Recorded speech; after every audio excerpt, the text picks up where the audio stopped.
वाटे देवा. अखंड विठोबाचं चिंतन करतो तयाचा हरिक वाटे देवा. हा अभंग अजून एका चरणाभोवती फिरताना आपल्याला दिसतो.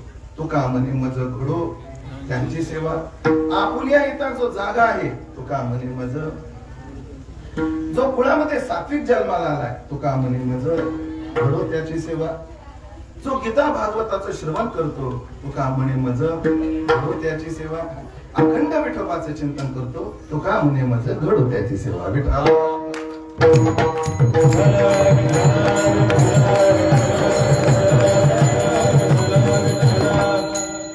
बिल्डिंग बांधायच्या आधी नकाशा तयार पाहिजे. मग ती बिल्डिंग पाहण्यामध्ये काही घोटाळे होत नाही. या 3 अंगाच्या भोवती हा अभंग फिरतो. आता मी बोलण्याच्या ओघात कोण्या अंगा भोवती फिरेल सांगता येत नाही. तर अंगच फार मोठं या अभंगाला म्हणून कोण्यातरी एक अंगाने. पण एक पहा, या जगामध्ये आपल्याला 3 प्रकार करता येतील. एक झोपलेला वर्ग आहे, एक जागणारा वर्ग आहे आणि एक जागवणारा वर्ग आहे. जगामध्ये एक वर्ग आहे तो फार झोपलेला आहे, गाढ झोपलेला आहे. किती झोपलेला आहे? विश्वमौली ज्ञानोबा म्हणतात एवढा गाढ झोपलाय. कशामुळे? काय झोप नावाचा प्रकारच असा आहे, सगळ्याचा विसर पडल्याशिवाय झोप येतच नसते. तुम्ही मानसशास्त्राच्या दृष्टीने विचार करा, सगळं विसरा तुम्ही आणि फक्त सुतळीचा तोडा लक्षात राहू द्या तरी झोप येत नाही. सगळं विसरावं लागतं तेव्हाच झोप येत असते. मग हा एवढा गाढ झोपला याचं एक कारण हा काय विसरला? आपल्याला डोकं लावायची गरजच नाही. महाराज तुकाराम ज्ञानोबरायांनी सांगून ठेवलंय, या आत्म्याची विस्मृती केली आणि गाढ झोपलाय. ज्ञानोबराय म्हणतात आत्मविस्मृतीची करी निद्रा चेत. कुठे करतो? नवद्वारे पुरे देही. ही पुरी नाव आहे, पुरी आहे, नवद्वाराची आहे आणि या पुरीमध्ये तो शयन करतो म्हणून त्याला पुरुष असं म्हटलं जातं. पुरीमध्ये तो काय करतोय? शयन करतोय म्हणून त्याला पुरुष म्हटलं जातं. या नवद्वाराच्या देहामध्ये, या पुरीमध्ये तो आत्म्याला विसरून गेलाय आणि गाढ झोपलेला आहे. एक झोप आहे. अजून एक झोप ज्ञानोबराने सांगितलेली, हा परमात्माची परी दुसरा. खरं तर हा जीवात्मा म्हणजे परमात्माच आहे, वादच नाही. मात्र अहंकार निदेची या निद सुरा. पण अहंकाराच्या निद्रेमध्ये गाढ झोपलेला आहे. चला सोडून द्या हा वर्ग, पूर्ण झोपलेला वर्ग आहे. जगात दुसरा एक वर्ग आहे, हो तो जागवणारा वर्ग आहे. जग जोगी जग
जागवतोय तो म्हणजे संतांचा वर्ग आहे. आणि एक वर्ग आहे तो जागलेला आहे किंवा जागता आहे. असे 3 वर्ग आहेत.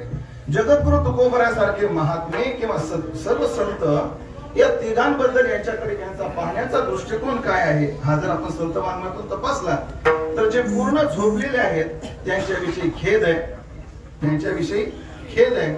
आणि जे जागते आहेत आणि जे जागवतात त्यांच्याबद्दल आदर आहे. या 2 गोष्टी आपल्याला संत वाङ्मयात पाहायला भेटतात. एक पहा, जो पूर्ण गाढ झोपलेला आहे गाढ झोपलेले आहेत, त्याच्याबद्दल खेद आहे. काय करू बहू वाटी तळमळ आंधळी सकळ बहिरमो. मला वाटतं त्या झोपणाऱ्यामध्ये सुद्धा दोन प्रकार आहेत. एक झोपून झोपलेला आहे आणि एक जागा असून झोपलेला आहे. संत वाङ्मयाच्याच आधाराने आपण विचार करू. आणि झोपून झोपलेला हा जर सामान्य वर्ग असेल तर जागून झोपलेला हा मात्र फार विचित्र वर्ग आहे. हा जागून झोपलेला वर्ग त्याचं स्वतःच तो नुकसान करतोय, पण त्याच्याकडे पाहून जगणाऱ्यांना वाटोळ करतोय. तो दिसतोय जागा, पण तो काय आहे? झोपलेला आहे. तो कोबरायचं प्रमाण द्यायचं ठरलं तर बोल आबोलने बोले, आबोलने बोल बोले, मात्र जागे बाहेर आत निजेले. याचा अर्थ करत असताना गुरुजी फार गोड करतात. आबोलने बोले म्हणजे जे शब्दातीत आहे, जे शब्दाने बोलता येत नाही, शब्दाने बोलता येत नाही अशी एकच वस्तू आहे, तो म्हणजे परमात्मा आहे. त्या परमात्म्याविषयी बोलतो. आबोलने बोल बोले, पण दिसतोय बाहेर जागा, आत मात्र गाढ झोपलेला आहे. असा वर्ग फार अडचणीचा आहे. एक काय, हा जो वर्ग आहे बाहेरून जागा दिसतोय पण आत झोपलेला आहे. बाहेरच्याना वाटतंय जागा आहे, चला त्याच्या पाठीमागे. मग मी मगाशी बोललेल्या वाक्याला निरुक्ती करेन, दुजोरा देईन. हा याचं तर नुकसान करतोय, पण याच्याकडे पाहून जे परमार्थ करतात, जे आपल्या जीवनाचा मार्गक्रमण करतात, त्यांचं सुद्धा नुकसान करणारा वर्ग आहे. अशा व्यक्तीबद्दल तुकोबारायला खेद आहे आणि आदर तेवढा नाही. पण जो जागवतो त्याच्याबद्दल फार उपकार आहे. हाती धरून या पावविले घरा, त्याच्या उपकारा काय द्यावे. मला सगळं करतात, या जगात जागवणारी माणसं फार कमी, जागवणारी फार कमी आहेत. झोपी घालणारे अनेक आहेत. गोधडी आहे, झोपी घालते. उशी आहे, झोपी घालते. थंड हवा आहे, झोपी घालते. बोल कीर्तन आहे, झोपी घालते.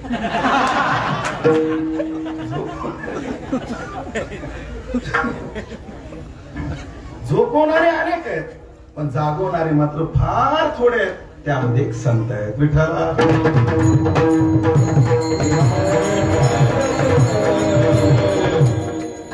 पण आरोग्यशास्त्र असं सांगतं की माणसाला झोप पाहिजेच, झोपेशिवाय चालत नाही. व्यक्तीला जर झोप नसती तर माणसं, तुम्हाला सांगू का, अशी दगड घेऊन माग लागली असते जर माणसाला झोपी नसत्या तर. कारण म्हणून जेव्हा झोपतो तेव्हा 6 तास 7 तास प्रत्येकाचा स्टॅमिना आहे. किती तास ते, कोणी 7 तास, कोणी 7 तास. झोपल्यानंतर त्याचं पूर्ण शरीर आणि त्याचा मेंदू पुन्हा एक ताजा तवाना होतो आणि पुन्हा तो कार्यरत होतो. जर माणसाला झोपच नसती तर माणसं दगड घेऊन पाठीमागे लागली असते. झोप तर पाहिजेच. मग साधू जागवतात म्हणजे काय करतात? ते एकच करतात, जिथं झोपलाय तिथून जाग करतात आणि जिथे झोपायला पाहिजे तिथे नेऊन झोपवतात. बऱ्याच वेळेला आपण पाहतो गावामध्ये सप्ताह असतात आणि सप्ताहामध्ये लहान लहान मुलं असतात, ते मोठ्या हौसेनं पुढे येऊन बसतात. पण पहिला अर्धा तास कशी ते रेंजच्या 2 काड्या असतात आणि जसं कीर्तन चालू होतं तशा त्या 2 काड्या संपून जातात आणि मग ते तिथं झोपतात. बऱ्याच वेळेला खरं तर ते किती निर्भीड गोड जीवन असतं, ती चटई अंगावर घेऊन तिथं झोपलेलं असतं. पण आई काय असते, असं रस्त्यात कुठेही झोपलेलं जे असतं त्याला उचलते आणि गादीवर नेऊन झोपवते. जिथे झोपायला पाहिजे तिथे झोपते, तिथे झोपवते. तसे संत आम्ही ज्या अविद्याच्या निधीमध्ये झोपलेलो आहोत तिथून संत जागे करतात आणि झोपवतात कुठे? मी नुसते प्रमाण सरळ म्हणून जातो, पण ये दे मदाल सा सोहम रे का निज धानी निज पारे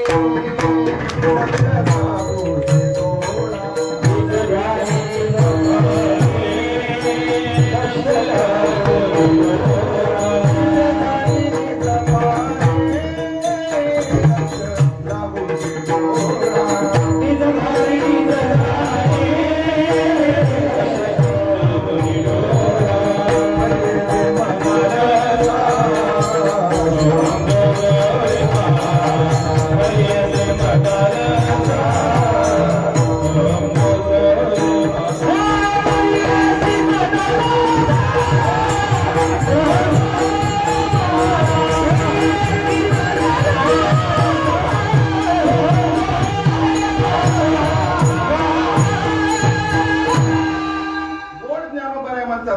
ध्यानी निज पारे. निजाच्या ठिकाणी ध्यान लाव, तिथं जाऊन तू काय कर, निज. बरे सांगू का, बऱ्याच वेळा लेकरू लवकर झोपतच नाही, आणि जेव्हा लेकरू लवकर झोपत नाही आई तेव्हा त्याला काय करते, अंगाई गीत गाते. लिंबोनीच्या झाडामागे, याला आपण महाराज आमच्यासारख्याचा घास नाही. लिंबोनीच्या झाडामागे चंद्र झोपला ग बाई, आज माझ्या पाडसाला झोप का येत नाही. मग ती अंगाई गाते. तसे संत सुद्धा जीवाला आविद्येच्या झोपेतून उठवतात, स्वरूपाच्या शेजेवर झोपवतात, पण तिथेही गाताना तेही अंगाई गीत गातात. कोणतं गातात? विश्वमौली ज्ञानोबाने सांगितले, 17चे स्तन्य देशी पुढे आन हाताचा कल्लरू दाशी, समाधी बोधे निजविशी बुझावणी. हा बुझावणी शब्द आहे ना, बुझावणी. बुझावणी काय, याच्यात आपल्याला अजून एक भाव करता येईल. बुझावणी, जेव्हा पोटात भूक असते तेव्हा झोप येत नाही, माझं तरी असं. जेव्हा पोटात अन्न नसतं तेव्हा झोप येत नाही, जेव्हा कशाची तरी अपेक्षा असते तेव्हा झोप येत नाही. नाही, मी एवढ्या अपेक्षा केल्याच नव्हत्या. जेवढ्या अपेक्षा हसला तेवढ्या अपेक्षा केल्या, माझ्या अपेक्षा फार थोड्या. तेव्हा झोप येत नाही, म्हणजे तृप्ती नसते तेव्हा झोप येत नाही. बुझाविषयी शब्दाचा अर्थ काय, त्या साधकाच्या तृप्ती करता जे लागतं ते आधी देते आणि मग झोप होते. विठाला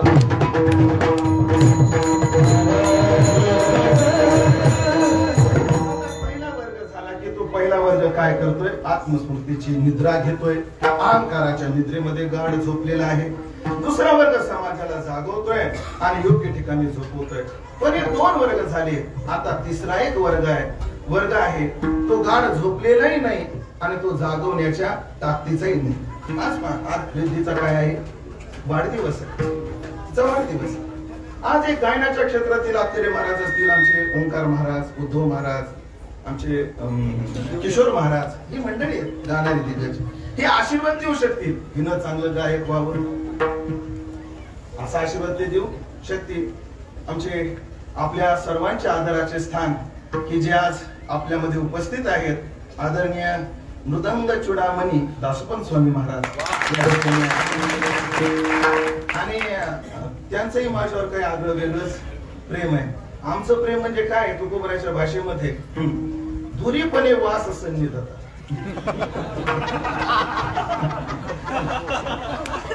कधी आदरणीय स्वामीजी त्यांनी माझ्याकडे यावं एवढा मी मोठा नाहीये, पण माझंही त्यांच्याकडे जाणं होत नाही.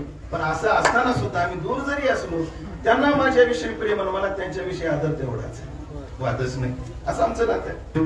आदरणीय स्वामी महाराज आशीर्वाद देऊ शकतील या मुलीला, हिनं काय व्हावं, उत्तम वादक व्हावं. भरत महाराज देऊ शकतील, आदरणीय महाराज देऊ शकतील की उत्तम वादक व्हावं. पण मी काय आशीर्वाद देऊ शकत नाही, हिनं कीर्तन करावं. मी नाही आशीर्वाद देऊ शकत, तुम्ही वेगळा अर्थ करू नका, कारण मीच अजून नीट कीर्तन करा झालो नाही तर मी काय आशीर्वाद काय. मलाच अजून पूर्ण या व्यासपीठाची गरिमा सांभाळण्याची कुवत माझ्यात अजून आलेली नाही, आणि मग जे मला येतच नाही ते मी काय सांगणार, काय आशीर्वाद देणार. मग तुम्ही मात्र त्या क्षेत्रातले संपन्न मंडळी आहात, तुम्ही आशीर्वाद देऊ शकता, वादच नाही. पण एक जगात वर्ग असा आहे, तो वर्गच असा आहे माझ्यासारखा, की तो तुमच्यासारखा आशीर्वाद देऊ शकत नाही आणि सामान्य लोकांसारखा शापही देऊ शकत नाही, असा मधला एक वर्ग आहे, की तो सद्भावना मात्र सर्वांविषयी ठेवू शकतो. तसा दुसऱ्याला जागवण्याची कुवत त्याच्यात नाही अजून, आणि पूर्ण झोपलेला नाही, असा एक जगामध्ये वर्ग आहे. मग पुन्हा एकदा प्रस्तावनेला धावती आवृत्ती देतो, अभंगात प्रवेश करतो. गाढ झोपलेला आहे त्याच्याविषयी खेद आहे, त्यांच्याविषयी खेद आहे. जो जागवतोय त्याच्याविषयी आदर आहे, पण जो अजून जागता आहे त्याच्याबद्दल तो म्हणायची काय भावना आहे, अभंगाचं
हे आवाजच असेल. आता माझी त्यांची तुलना जर करायची ठरली ना स्वामीजी, माझा आवाज जिथं संपून जातो तिथून यांचा चालू होतो.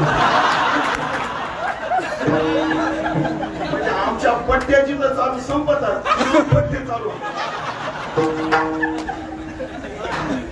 जो जागत आहे, जो जागत आहे त्याच्याविषयीचा आदर महाराज व्यक्त करतात. आपल्या हिताच्या ठिकाणी जो जागा आहे तो धन्य आहे. महाराज या जगात आपल्या हिताच्या ठिकाणी कोण जाग नाही, कोणाला वाटत नाही आपलं हित व्हावं. प्रत्येक जण आपल्या हिता करताच नाही. एवढंच नाही, ज्ञानोबाचे गोवी सांगतो, या जगामध्ये प्रत्येक क्रिया करणारा माणूस हितापोटीच करतो. आपल्या हिताची लोभे आवडे तोही भक्त मज झोंबे. पुढची गोवी मला आता नाही पाहिजे. आपल्या हिताची लोभे. प्रत्येक जण हिताच्या ठिकाणी जागच आहे. कोणाला वाटत नाही आपलं हित होऊ नये.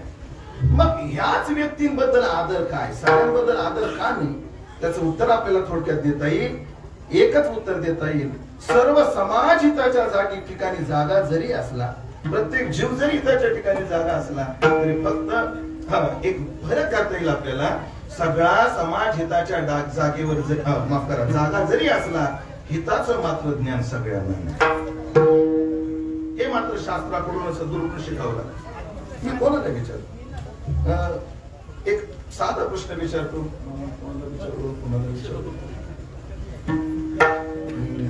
बाबा तुम्हाला विचारतो,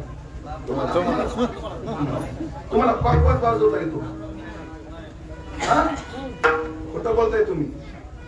या मंडपातल्या प्रत्येक व्यक्तीला पकवाज वाजवता येतो. पकवाज वाजवायला काही नाही लागत. इकडून हात टाकला, इकडून हात टाकला, तो वाजतच असतो.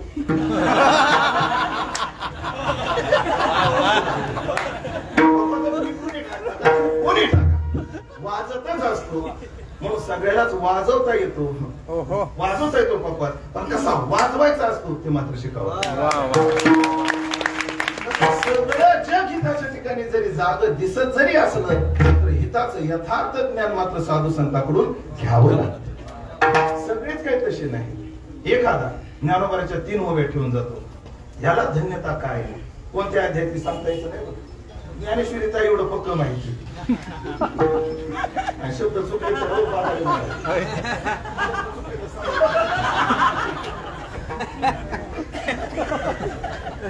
ज्ञानोबाच्या काय बोलतो क्रमानं 3 ओव्या फार ज्ञानोबा म्हणतात. अविद्येची या निदान, जो विश्व स्वप्नाचा धांदा, भोगित होता प्रबुद्धा अनादी जो. पुढे ऐका, तो गुरुशास्त्राचे नावे, गुरु कृपेचे थावे, माता हात ठेविला नव्हे थापटीला जैसा. तुमची बोली ऐका हो.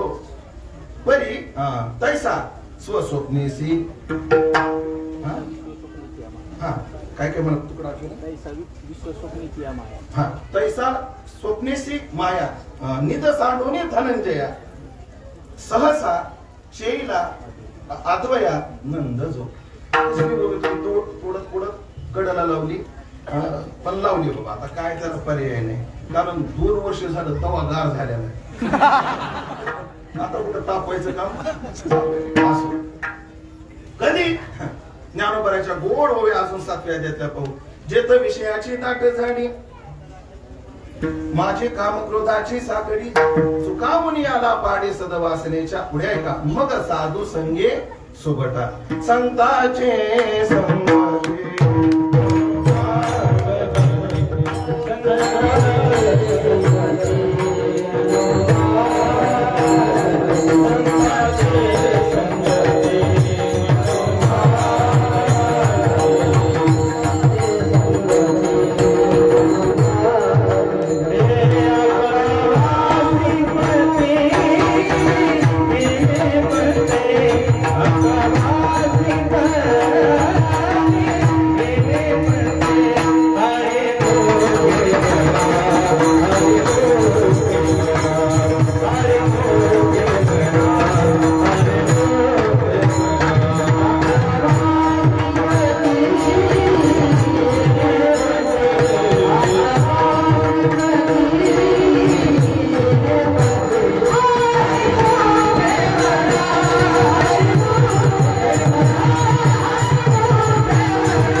पंचदशीतले ते श्लोक सगळ्यांना पाठही असते.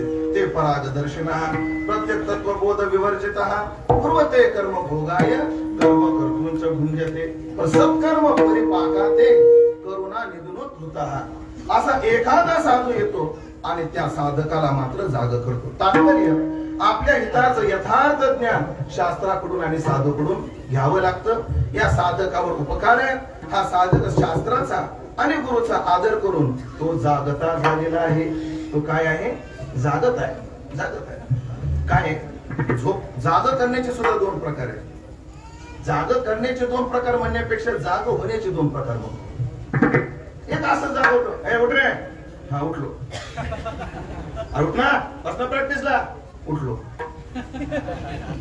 हा कसा आहे?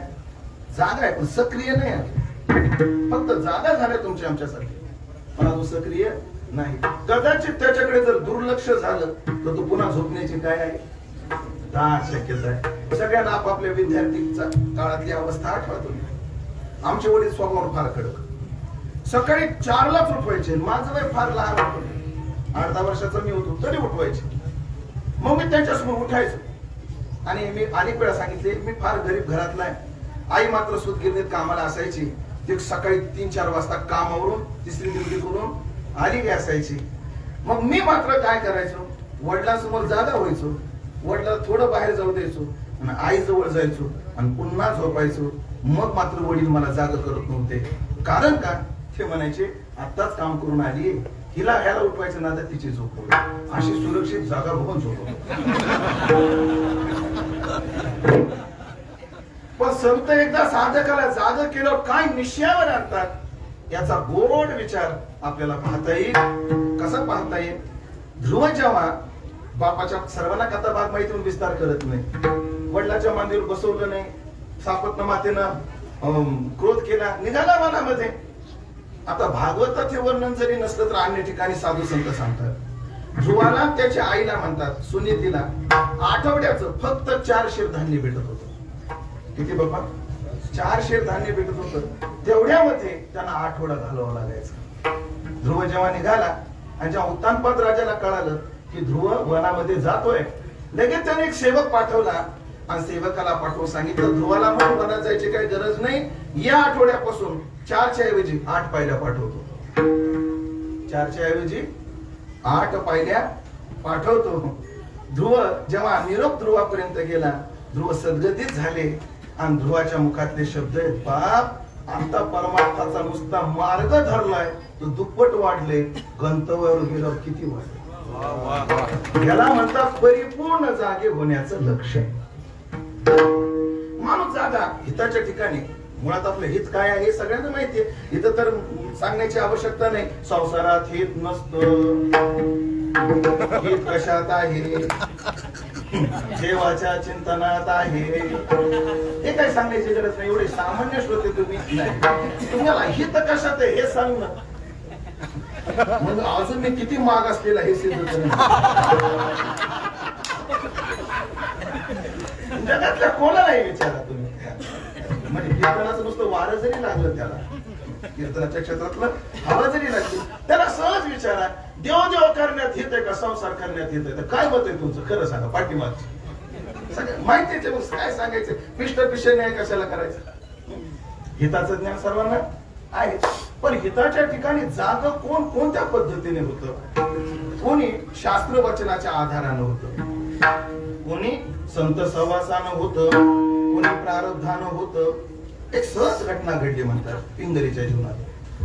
परपुरुषाची वाट बघत होती, परपुरुष काही आला नाही आणि सहज तिला वैराग्य निर्माण झालं. संतम समीपे रमणं प्रतिप्रदम नित्यम इमं विहाय. आमच्या वैकुंठवासी विठ्ठल बाबा फुलेंचा आवडता विषय होता.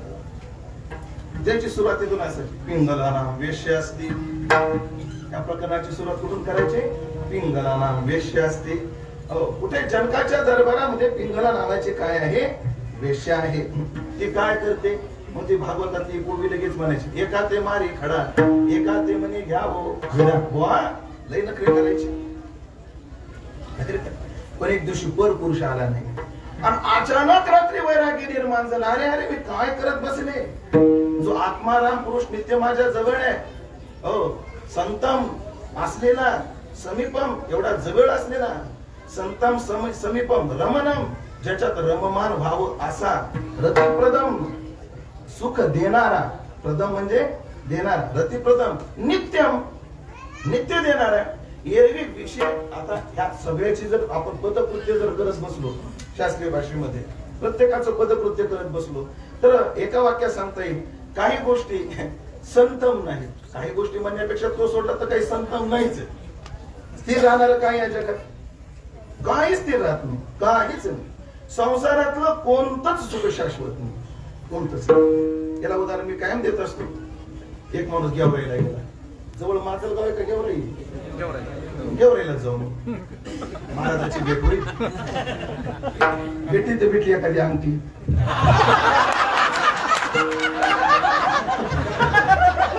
हप्ते भरायची अडचणी म्हणून बोललो.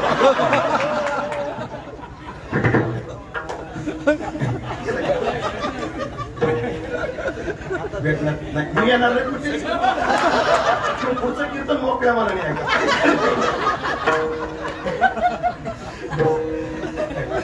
मला अंगठी द्यायला का मी का त्यांचा जावा येईल असं. मी तसा भाग आहे.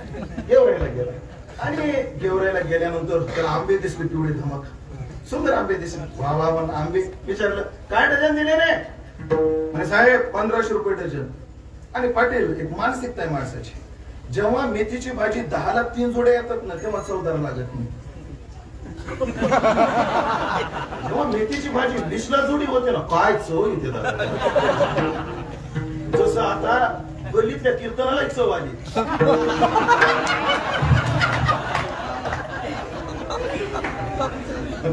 वस्तुस्थिती काय गल्लीतल्या कीर्तनाला सुद्धा काय आली? चव आली. नाहीतर आम्हाला फेटे पण मुंगे येत होते आम्हाला. एक काळाचा तो काय असतो महिमा, मानसिकता. कसे दिले रे आंबे? 1500 रुपये डझन. त्याला कम होणारे आपणच आहेत, खाणारे सुद्धा आपणच आहेत. मला घासगीस केली आणि भाऊ 1200 रुपयात बसवले तिने. किती?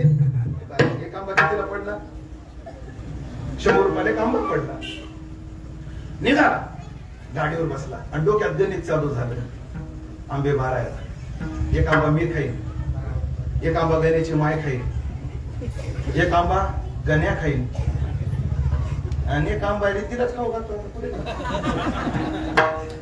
एक आंबा पिंपरी खाईन. गणित राहिले किती? 8. परत संध्याकाळी एक आंबा मी खाईन, एक आंबा गण्याची माय खाईन, एक आंबा गण्या खाईन आणि एक आंबा पिंपरी खाईन. राहिले किती? 4. परत उद्या सकाळी एक आंबा, एक पाठ झालं म्हणलं सांगू कशाला. असं सगळं चिंतन करतो आणि चिंतन करत गाडी दारात येते ना येते तेवढ्यात त्याची बहीण 4 लेकरं घेऊन आलेली दिसली. किती? 4 लेकरं घेऊन आलेली दिसली. आणि एवढा उदार नव्हता सगळ्याला वाटून खाण्याचा. तो का वैष्णव थोडीच होता नाही का? काला वाटू एकमेका त्याला निका वैष्णव लागतो. एकमेका देवमुखी घालू मुंबई वैष्णव थोडीच होता. तू घरी गेला लपून ठेव. गेल्या खो म्हणला. आता ती सुद्धा पारदीच्या पुन्हा जाण देण्याची पारदीच्या पुन्हा पारदीच्या पुन्हा जाण देण्याची साधन. तिने ती पिशवी घेतली, कपाट उघडलं, खाली 5-25 साड्या, वर 5-25 साड्या आणि मधात ठेवलं. खरं ते मला 10-5 म्हणता आलं असतं पण याचा अपमान झाला असता. 10-5 साड्या म्हणलं असतो तर याचा काय झाला असता? आपण वर 25-25 साड्या, खाली 5-25 साड्या, मधात आंबे ठेवले. त्या वाटलं आता आखी संध्याकाळी जाईल मला आंबे खाऊ. पण आखी 4 दिवस गेलीच नाही. आखी सुद्धा पक्की. तस काय काला घेतल्याशिवाय जायचं नाही असं.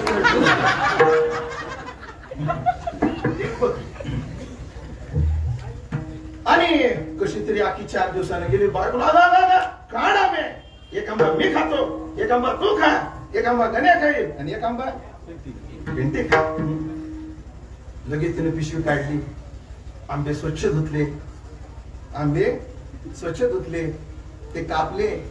एक आंबा याने खाल्ला, एक आंबा हिनं खाल्ला, एक आंबा गण्याने खाल्ला आणि एक आंबा पिंटेने खाल्ला, तुम्ही कशाला ऐकून घेतला? खाल्ला? अहो, नाचलं ना. स्वभाव मर्तस्य इदंत कैत, नचिकेताचे शब्द आहेत आम्हाला. हे स्वभावता मर्त्य आहेत. सर्व इंद्रियानाम जर्यंती तेजः, असे विषय आहेत. एक बोलू का, संसारातला प्रत्येक विषय ह्या आंब्यासारखाच आहे, पण सगळं कीर्तनात सांगता येत नाही म्हणून आंब्याचं सांगितलं. सगळं कीर्तनात सांगता येत नाही. अभ्यास कीर्तनाला काय मर्यादा आहे, सगळं नाही सांगता येत म्हणून हे सांगितलंय. संतमच नाही सगळे विषय, समीपम नाही. संतम दुसरं पद काय टाकलं इंद्रियनी, समीपम, जवळ कुठे. आपल्याला ज्या काही गोष्टी असतील, चला मी आता आध्यात्मिक भोग तर नंतर घेऊ, आपण व्यवहारातले भोग प्राप्त करू.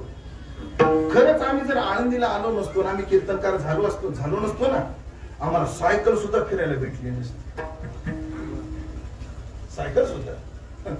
आज आम्ही 20-22 लाखाच्या गाडीमध्ये फिरतो. कृपा आहे ज्ञानोबराची. पण हे आमच्या जवळ होतं का, हे आम्हाला मिळवावं लागले. कोणताही पद असो, कोणतीही प्रतिष्ठा असो, ती काय करावी लागते, मिळवावी लागते.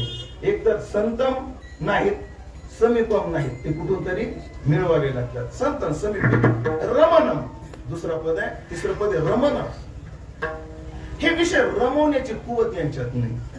पटून देतो मी, विषयामध्ये रमवण्याची कुवत नाही. गुळाचा कडा द्या बाबा महाराज, मग पटून देतो यांना. हा काय गोड विषय माझ्या समीप आहे. सध्या तरी व्यावहारिक दृष्ट्या का होईना, पण ते माझ्याजवळ उपस्थित आहे. पण याला रमवण्याची ताकद आहे का? याला मला रमवण्याची ह्याच्यात ताकद नाही. हा रमवतो, पण याच्या रमवण्याला मर्यादा आहे. किती आपण विचार एकच मिनिटात विचार मांडून जातो. भाऊ तुम्हाला भाजी कोणती आवडते? महाराज भाजी कोणती आवडते? टमाटे चटणी आवडते. बर, बायकोने केलेली काय आईने केलेली. तुम्ही एवढ्या लांब आहेत म्हणून हिंमत केली. आज या कार्यक्रमासाठी आमचे रेड्डी महाराज कुठून आलेले? देवगडून आलेले. एवढी ताकद नसती असं म्हणतात लोक. शेतकरी मला सांगतात तसं, घरात जर दोडक्याची भाजी असली आणि कारल्याची भाजी, भाजीला कारले आणि दोडके, याची इच्छा आहे म्हणजे दोडक्याची भाजी, म्हणजे दोडके आपलं याची इच्छा काय, भाजी कशाची व्हावी? दोडक्याची. आणि घरच्यांची काय इच्छा आहे? कारल्याची. खरं सांगा होती कोणती? कारल्याची होती. काय स्वाभिमानानं सांगतात. म्हणजे आपल्या हातामध्ये घरात दोडक्याची भाजी व्हावी का कारल्याची भाजी व्हावी हे आपल्या हातात नाही. आपल्या हातात एवढंच आहे, कारल्याची दोडक्याची म्हणून खायची. आपल्या हातात काही नाही, कारल्याची ही दोडक्याची असं समजून आवडते. पण मी जर रेड्डी महाराजांना विचारलं की तुम्हाला टमाट्याची चटणी आवडते, पण किती दिवस? सकाळ संध्याकाळ दुपार तिन्ही वेळेला. आणि महिनाभर जर दिली तर त्याचा काही किती विषय आवडीचा असू द्या, पण त्याचा काही कंटाळा येईल. कंटाळा म्हणजे रमणम नाही, संतम नाही, समीपम नाही, पुढे रमणम नाही, रतिप्रदम आनंद प्रदान करणारे नाही. ज्ञानोबा म्हणतात विषय भोगी जे सुख ते साध्यंताची जाण दुःख.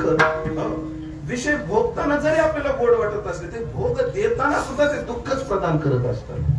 पुढच्या परिणामाचे परिणाम दुःख, संस्कार दुःख, गुणवृत्ती विरोध, असं योगसूत्रामध्ये त्याचे दोष सांगितलेले असो. सांगण्याचा तात्पर्य संतम समीपे रमणम रतिप्रदम नित्यम. संतमच्या वेळी नित्यमचं चिंतन झालं ना, आता करत नाही. नित्यम इमम विहाय हे टाकलं मी अकामदम दुःख भयादी शोकम. अशा परपुरुषाची अवज्ञा अज्ञानपणा त्यांची वाट बघत बसले. अशी पिंगाला हिताच्या ठिकाणी प्रारब्ध वशात जागी झाली. कोणी साधू वचनाने जाग होत, कोणी अशा प्रारब्ध वशात जाग होत, कोणी एखाद्या प्रसंगाने जाग होत. उपदेशाने स्त्री पुत्र बंदीजन नारायण स्मरविती बिल्व मंगळाची कथा माहिती, बायकोच्या उपदेशाने काय झाले? जागे झाले. असो असे कोण्या कांगानं होईना पण जागे झाले ना, धन्य ते. मला हिताच्या ठिकाणी जागा असण्याचे धन्यतेचं संबंध काय? मला हित कळणं एवढं सोपं नाही. फार प्रतिबंधांना सामोरं जावं लागतं, तेव्हा हिताचं यथार्थ ज्ञान होतं, हिताच्या ठिकाणी आपली बुद्धी होते. किती प्रतिबंध आहेत आपल्याला. नाटातले काही चरण जर पाहिजे ठरले, तुकोबाराच्या गाथेतले काही प्रमाण सांगतो. अवगुणी बाटले चित्त त्यासी हित आतळे ना. आपलं चित्त अवगुणाने बाटून गेलं. ज्याचं चित्त अवगुणाने बाटलेलं असतं, अवगुणाने बाटलेलं असतं, त्याला हित कळत नाही. ज्या अर्थी याला हित कळाले, त्या अर्थी त्यांनी अंतःकरणातले अवगुण टाकून दिलेले आहेत. एक संगती माणसाला मूर्खाच्या संगतीमध्ये हित कळत नाही. असंग संगे घडले अन्याय, बहुत अधर्म उपाय न कळे हित. का? मूर्खाच्या संगतीत. या साधकाने हिताच्या ठिकाणी जागा होण्याकरता तो संग सर्वथैव त्याज्या, मूर्खाचा त्याग केलेला. एक सांगू का, मूर्खाच्या संगतीत माणसाला कधीच राहू नये. तुकाराम महाराज म्हणतात, मूर्खांना किती घाबरावं, पिसाळलेल्या कुत्र्या एवढं. माणूस पिसाळलेल्या कुत्र्याला जेवढा घाबरतो, तेवढं कोणाला घाबरावं? मूर्खाला घाबरत जावं. नाही नाही, काय होतं, आपलं सावध राहायचं. जमत नसतं.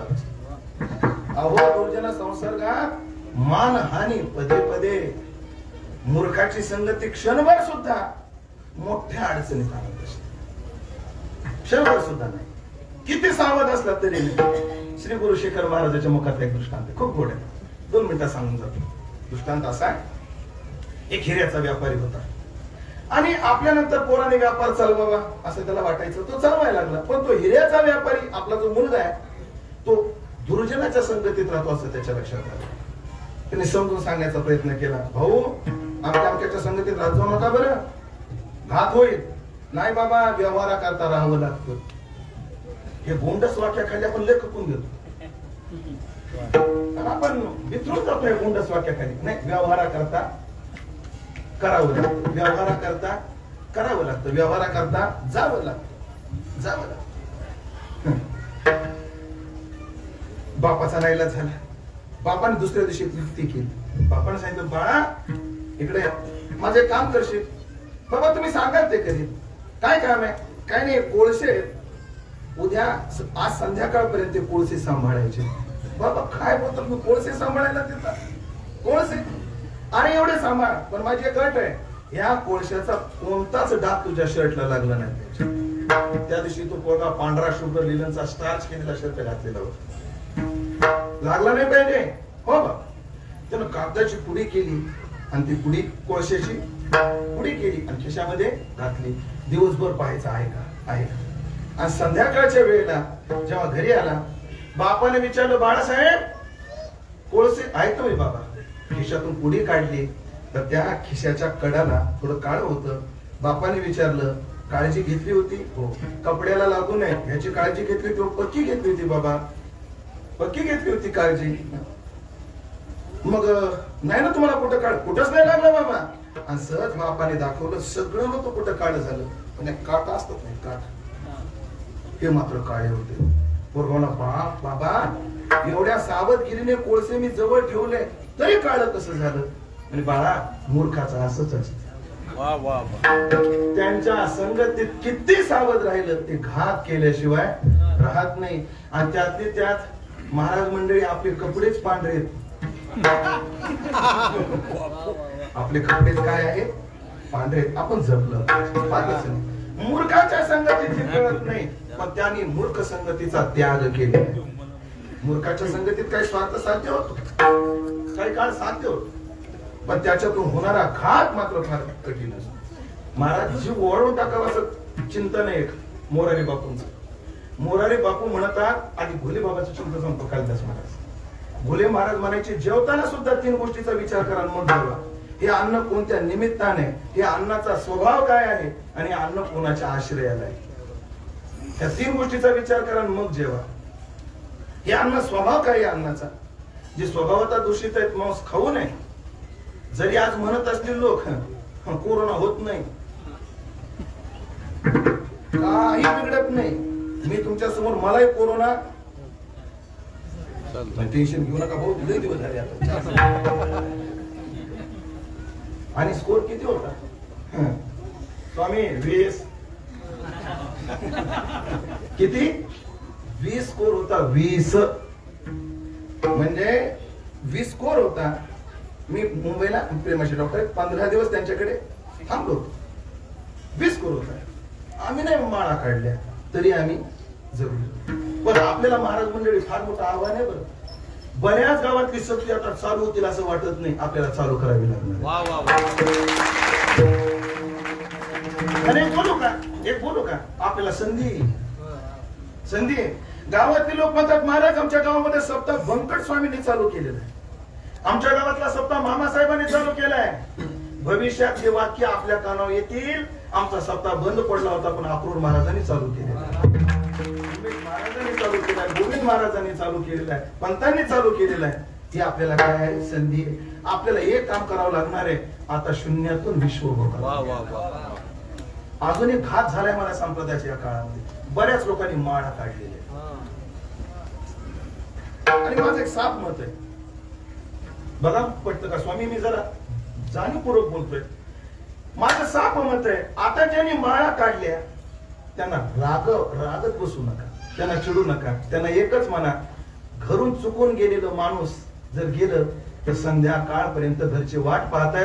तुम्ही गेलाय चुकून, आम्ही तुमची अजून वाट आम्ही तुमची अजून वाट पाहतोय. आणि त्यांना बोलू आपण परत. एक दैव चांगले आपलं मराठवाड्यात त्या प्रमाणात घडलेलं नाही ह्या गोष्टी. पण पश्चिम महाराष्ट्रामध्ये विदर्भातले बोंबलून मेले अंडे खा म्हणून. मेले नाही वाटत ना, मेले तर जमाय. पण पाटील आमची जसं तुमच्या पश्चिम महाराष्ट्रामध्ये प्रत्येक गावात आणि प्रत्येक घरात जसा मिलिटरी म्हणजे जन्माला येतो ना, तशी तुमची अशी धारकऱ्यांची भूमी आहे, तशी आमची मराठवाड्याची वारकऱ्याची. तुम्हाला असे कितीतरी मराठवाड्यात गावे दिसतील. 100% थोडं एखाद दुसरा असावं लागतं नजर लागू नये म्हणून. पाहिजे. पण कितीतरी गाव असे ज्या गावात 90% माळकरी आहेत. ठीक आहे, आमच्याकडे असे हाय फाय बंगले नसतील. आमच्याकडे काही नाहीये, बंगले नसतील. आणि आपल्या पश्चिम महाराष्ट्रातले काही कीर्तनकार आम्हाला म्हणतात दुष्काळी. आपल्यावर काय म्हणतात? दुष्काळी आहे. दुष्काळी म्हणते नाही तर काय होते, आहे दुष्काळी. पण आम्हाला एक म्हणायचंय, आम्ही व्यवहाराचे दुष्काळी असो, आम्ही परमार्थातले श्रीमंत. मला जेवढी श्रीमंती आमच्या मराठवाड्यामध्ये, अचानक संध्याकाळी 8 वाजता जरी कीर्तनकार आला तर गावात वाजवणारा भेटतो. गावामध्ये गाणारे 2 भेटतात, 10-5 टाळकरी जमतात आणि 100-200 माणसं तर सहज जमतात. हे वैभव मात्र आमच्याकडे आहे. असो, सांगण्याचं तात्पर्य कोरोनामध्ये गेले काही म्हणते, खावंच लागतं असं काही नाही. असा दुर्जन काय करतो, पदोपदी आत्मघात करत असतो. पण यांनी दुर्जनाच्या संगतीचा त्याग केला. त्याच्या ठिकाणी जागा आहे. एवढे प्रतिबंध असताना सुद्धा त्या सगळ्याला झुंगारले. म्हणून त्याची आई धन्य आहे, त्याचा बाप धन्य आहे. असं का बरं? त्याचं कारण आहे, कधी कार्याचं कौतुक कारणावरूनच होत असत. कपडा लय भारी सुतच तसे. अरे वा, भरत महाराज फारच सुंदर वाजवतात, फारच सुंदर वाजवतात. शिष्य कोणाचे? आमचे फारच गोड गातात. शिष्य कोणाचे? हे फारच सुंदर कीर्तन करतात. शिष्य चांगल्या कारणाचे कौतुक होत असत. म्हणून आई धन्य, बाप धन्य. कोणाचा? त्याचा. मग मी माता मौल्यांना सांगून जाईल, तुम्हाला जर धन्यता मिळवायची असेल तर मुलं वाढवू नका, मुलं घडवा. मुलं वाढवणं वेगळं, मुलं घडवणं वेगळं. वाढवायला काय लागत नाही, डुकरी 15 शब्द वाढवी.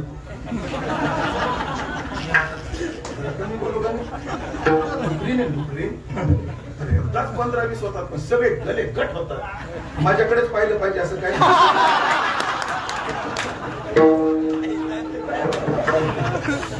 महाराती डुकरांना कोणती कुठली देते कोण असतो. हे नामगाव 40गाव रोडवर आपले गोराणे महाराज आहेत ना, त्यांचं गाव, मला गावाचं नाव येईल तळेगाव. आपले गोराणे महाराजाचं गाव आहे. आणि मी नागगाव निघालो महाराज आणि नसतानपूरला का आपलं 40 गावात चाललो. नसतानपूर मागं 40 गावात चाललो.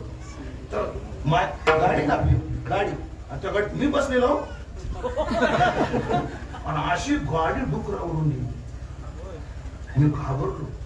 म्हणलं काही अंगलट येतं का काय. जरा पुढे माग पळून पाहतो डुकर उठलं पळून गेलं.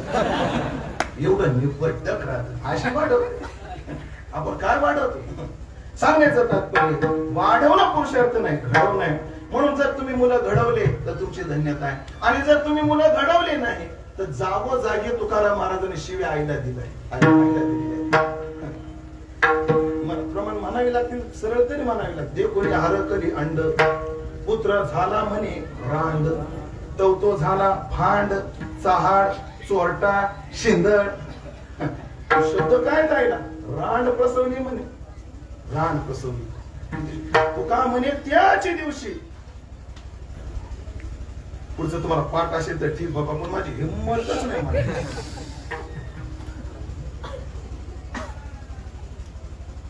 तुका म्हणे त्याच दिवशी रांड गेली महाराज. तुमच्यापर्यंत काय कराल बारीक काय करो. असं सांगायचं तात्पर्य शब्द आईला आहे, दोष आहे, कठीण आहे. म्हणजे जर तुम्हाला तुमची धन्यता प्राप्त करून घ्यायची असेल तर तसं कारणाने जगावं लागतं. धन्य माता पिता तयाची पुढे आपल्याला कार्यक्रम करायचे. म्हणून आता दाट पेरा घेण्याऐवजी दाट पेरलं की कधी जरा बारीक पडतो. आता मोकळं फिरून उडकतो. धन्य माता पिता तयाची पुढे कन्या पुत्र होती जी सात्विक. कुळामध्ये कन्या आणि पुत्र जे काय आहेत सात्विक आहे. सात्विकता कपाळावर गेलेली नसते, ती क्रियेवरून कळत असते. त्याला आहार काय आवडतो यावरून सात्विकता आणि रजोगुणता तमोगुणता आहे. आयु सत्व बल आरोग्य सुख कीर्ती विवर्धन स्निग्धा रस्या स्निग्धा स्थिरा नृत्या. आहार सात्विक प्रिया असं आवडतं ना सात्विक. कटवांबल लवणा कृष्ण तीक्ष्ण रुक्ष्ण विदायिना असं आवडत असेल रजोगुणी. यात या मंग तरसम असं जर आवडत असेल तर तमोगुणी. पण ज्यांच्या क्रियेत सात्विकता आहे, काही माणसाच्या क्रियेत किती सात्विकता असते त्याला वाद नाही, त्याच्या डोळ्यातून त्यांच्या क्रियेतून ते झळकत असते. पण या सगळ्या यादीमध्ये पहिलं नाव आहे कन्या. सध्या कन्येकडे पाहण्याकरता दृष्टिकोन बदलायला लागलाय. पण माणसाचा बदलायला आणि बदलणं काळाची गरज आहे. तुम्ही श्रीमद भागवत जर उघडलं तर या सृष्टीमध्ये जेव्हापासून मैथुनी सृष्टी चालू झाली तेव्हा पुरुषांना प्राधान्य आहे का स्त्रियांना प्राधान्य आहे. मी दोनच नाव सांगतो फक्त. सगळ्यात पहिला पुरुष आणि पहिली स्त्री जन्माला आली स्वयंभू मनु आणि शत्रुपा. त्या मनुची आम्ही संतान म्हणून आम्हाला काय म्हटलं जातं, मानव म्हटलं जातं. त्यांना काय लेकरं बाळ झाली भागवत चिंतकांना माहितीये. त्यांना मुलं 2 झाली आणि मुली 3 झाल्या. आहुती प्रसूती आणि देवहूती. मुली 3 आहेत. उत्तानपादन प्रियव्रत 2 आहेत. आता त्याच्या पुढे चला. ज्याच्यातली देवहूती कर्दमाला दिलेली आहे त्या कर्दमाला मुली 9 आहेत, मुलगा 1च आहे. प्रसूती पहा, प्रसूती दक्षाला दिलेली आहे. आहुती रुची नावाच्या ऋषीला दिलेली आहे. ही जी काय देवहूती प्रसूती दक्षाला दिली ना, त्या दक्षाला प्रसूतीपासून एकही मुलगा नाही 16 मुलीच आहे. आपल्या संस्कृतीत मुलींना एवढं प्राधान्य आहे. आणि लोकांना काय वाटतं कोणाच मुलगा पाहिजे नाही महाराज. वंशाला दिवा. तुमच्या माहितीत तो सांगतो 1-2 संत जर सोडले तर कोणाचाच वंश आज शिल्लक नाही. आज जे 1-2 जणांचे आहेत त्याच्यातही वाद आहे. दत्तक आलेत का खरेच आहे वाद आहे. मग मला सांगा तुकोबऱ्यासारख्या श्रीमंताचा वंश अजून टिकला नाही, रावणासारख्या श्रीमंताचा टिकला नाही, आपला टिकला पाहिजे कशाला. एक आपले हबक नाव नाही सांगत, त्याला 2 मुली झाल्या. मी आता बस हे आम्ही सांगू नये पण आम्हाला कुठं गप्प बसू. नाही मला एखादा मुलगा पाहिजे ना. बरं त्यांना कार्यक्रम बी नाही, ड्रायव्हर. म्हणजे बाबा कशा करता मुलगी पाहिजे, अशी कोणती संपत्ती उतू आली तुला. शरद पवार तर एवढी नाही, एकच मुलगी. मुलगा नाही. गोपीनाथराव मुंडे एवढी संपत्ती तुझ्याकडे नाही. मुलगा नाही. मग असे कितीतरी आहेत. सांगण्याचं तात्पर्य कन्या गरजेची आहे. आणि आता कन्या माझ्यापेक्षा अक्रूर महाराजांना आपले भावनिकच चांगला मांडतोय. आम्ही अंतकरणच कठोर असल्यामुळे तसं जमतच नाही. काय मोठा वगैरे कन्या महत्वाची आहे. पुढे कन्या नंतर पुत्र पोतीची सात्विक तयाचा हरिक वाटे देवा. देवाला सुद्धा आनंद होतो. पण मला जे हिताच्या ठिकाणी जागे त्याचं लक्षण काय? गीता भागवत ते श्रवण. ते गीतेचं आणि भागवताचं काय करतात? श्रवण करतात. कारण काय श्रवण करतात? ऐकण्यासारखं हेच जगात दुसरं ऐकण्यासारखं नाही. हो, गीता भागवत करीत ते श्रवण. अजून जेव्हा श्रवणाची संधी असते तेव्हा श्रवण करतात आणि जेव्हा श्रवणाची संधी नसते तेव्हा अखंड चिंतन विठोबाचे. असे जे धन्य आहेत ज्यांना देवाचा हरी, देवाला सुद्धा ज्यांचा हरी करतो अशांची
वातावरण जरा जास्तच तापले. त्याचं कारण आहे एका जर एवढे फोकस म्हणल्यावर तापणारच घेऊ.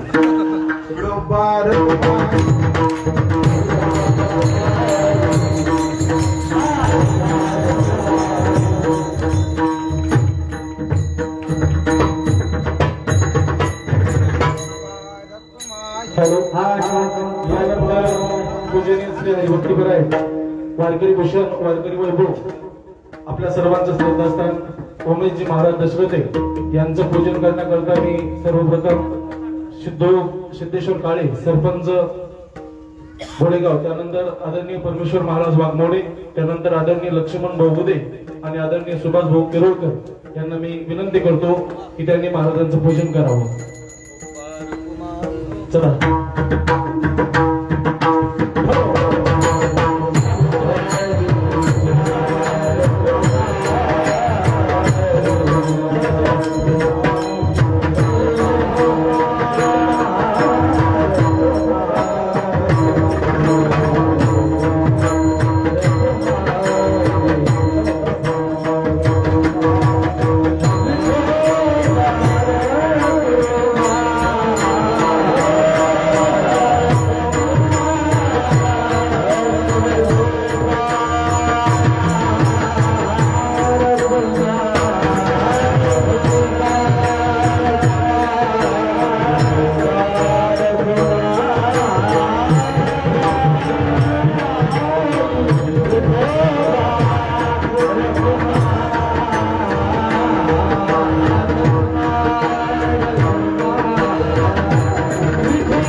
सात्विक आहे त्यांची मला सेवा घडली पाहिजे असा आदर तुकोबरा व्यक्त करतात. कारण आपलं जीवन तेव्हाच घडतं आपण कोणाचे दास आहोत त्याच्यावर घडतं. तुम्ही पहा मला टीका नाही करायची, पण जे जे काय स्त्रियांच्याकडे शिकले मोठे असतील ते स्त्रियांकडे शिकले त्यांची ताण पहा, म्हणजे पुरुषाकडे शिकले त्यांची ताण पहा. विशाला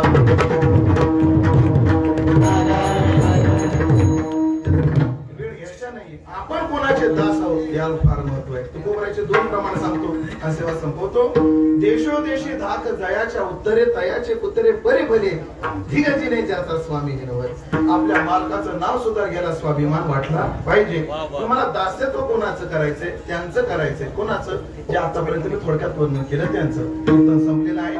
पुढे आपल्याला खूप कार्यक्रमाचा आनंद लुटायचा आहे.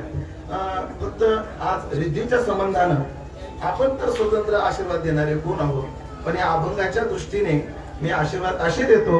हो काय रिद्धीने भविष्यात हिताच्या ठिकाणी जागा असावं. रिद्धीने रिद्धीचं जीवन सात्विक असावं.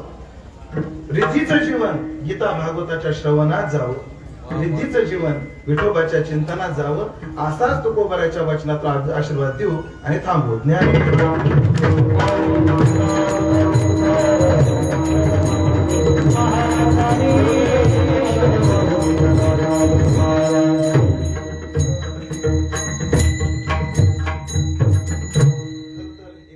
स्वामीजी बोलतो 2 मिनिटं. मी बोलावं की नाही बोलावं ह्यात संकोचात होतो, पण आपण महाराजांनी तो संकोच माझा दूर केलाय आणि मला बोलायचंच आहे. मला एक बोलायचंय.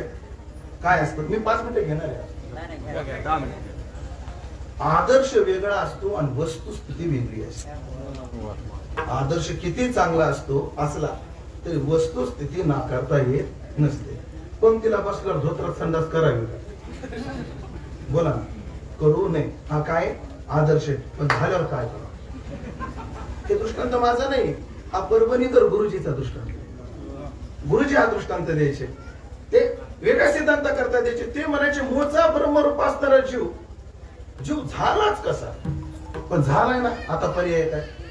ते दृष्टांत द्यायचे ब्राह्मणाची पंगत होती श्राद्धाची, आणि ब्राह्मणाच्या श्राद्धाचा नियम असा असतो आदल्या दिवशी उपवाशी राहावं लागतं. आणि पंगत बसलेली आहे आणि तेवढ्यात एक ब्राह्मण म्हटला, ओ केशव पंत जर पंक्तीला बसल्यानंतर धोत्राचं पितांबर झालं तर काय प्रायश्चित्त आहे?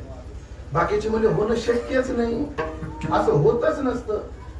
अरे झालंच तर, अरे होणं शक्यच नाही ना. झालं त्याचं काय? झालंच तर, अरे होणं शक्यच नाही. तो म्हणला माझं झालंय बघता ना. आणि आता तुझं झालंय ना, हे कसं झालं याला प्रायश्चित्त शोधण्यापेक्षा आधी धोनी मला सांगायचं काय, आदर्श किती चांगला असला वस्तुस्थितीला नाकारता येत नसतं. सगळ्या गुरुबंधूंनी याचा गैरअर्थ करू नका.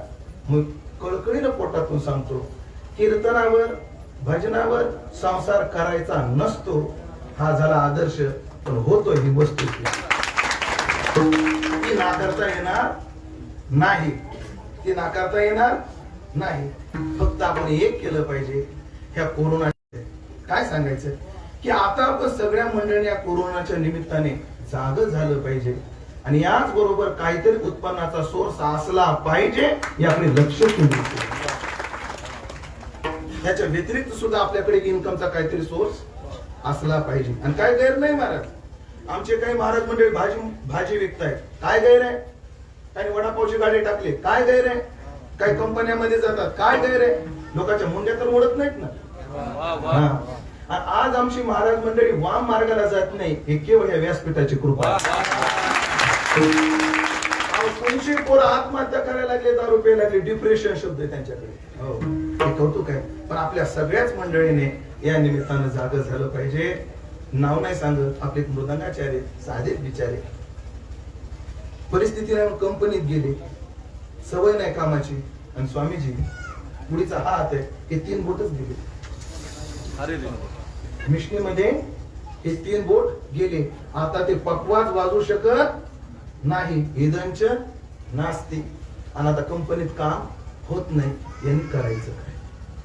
माझ्यासमोर अनेक सदन मंडळी आहेत, सदन मंडळी आहेत, पाटील आहेत, आमचे भाऊ आहेत, जोधन भाऊ पण आहेत, अनेक मंडळी इथे आदरणीय परमेश्वर भाऊ आहेत.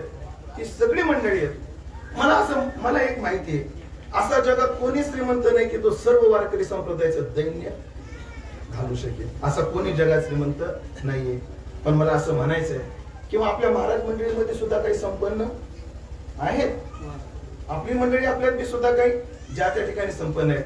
जेवढी जमेल तेवढी आपण आपल्या लोकांना मदत केली. ह्या मदती बरोबर एक सांगा, मगाशी बोललो ना, कदाचित पैशाची मदत जरी नाही करता आली, धान्याची करा. धान्याची नाही जमली तर निदान परस्पराला धीर द्या. परस्पराला धीर द्या. आमचं असं अडचण आहे, अशी अडचण आहे.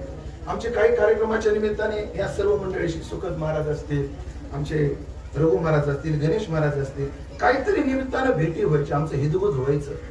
या कार्यक्रमाच्या निमित्ताने भेटीगाठी नाहीये, आणि भेटीगाठी नाहीये, हिदगोज नाहीये. पण शक्य होईल तेवढं आपण परस्पराच्या संपर्कात राहिलं पाहिजे. खरं तर हे बोलणं लॉकडाऊन चालू व्हायच्या आधी व्हायला पाहिजे, पण तेव्हा तुम्ही भेटलेच नाही. काय माता मांडलं, एवढीच विनंती आहे. एकदा दिला अनेक आशीर्वाद तुकोबराच्या कक्षेतून देतो आणि फक्त देवाला प्रार्थना करतो की जे काही असेल, हे कोरोना आहे, असेल नसेल, खरा खोटा, त्याची तीव्रता, पण मी एका निर्णयावर आलोय. बरं, मी एका निर्णयावर आलोय. 20 स्कोर होऊन मी या निर्णयावर आलोय. एक निर्णय माझा काय, कोरोना नाही असं माझं मत नाहीये, पण जेवढा भाऊ केलाय तेवढा भाऊ नक्कीच नाही. जेवढा भाऊ केला तेवढा नक्कीच नाही. नुसतं कोरोना कळालं की तुम्ही त्या माणसाला वाईट टाकायला लागले. वाईट टाकायला मी जेव्हा कोरोना पॉझिटिव्ह होतो, इथे माधव म्हणून पोरगा आहे आमचा, माधव देव का ते आमचा माऊली आहे. का ते माऊली महाराज आहेत, पण माझा माऊली ही मंडळी बाबा महाराज आहे. मी जेव्हा पॉझिटिव्ह होतो तेव्हा माझ्या खोलीत माझ्या सेवेत होती महाराज मंडळी, आणि हॉस्पिटलला माझ्या बेडच्या शेजारच्या बेडवर आमचा माधव. असं काही नाही. म्हणून झाला एखाद्याला त्याला वाईट टाकू नका. अजून बीड जिल्हा हॉटस्पॉटच्या बाहेर पडलेला, 22 जिल्ह्याच्या यादीत बीड जिल्ह्याचं अजून नाव आहे. मराठवाड्याची लाच बीडनं राखलेली आहे.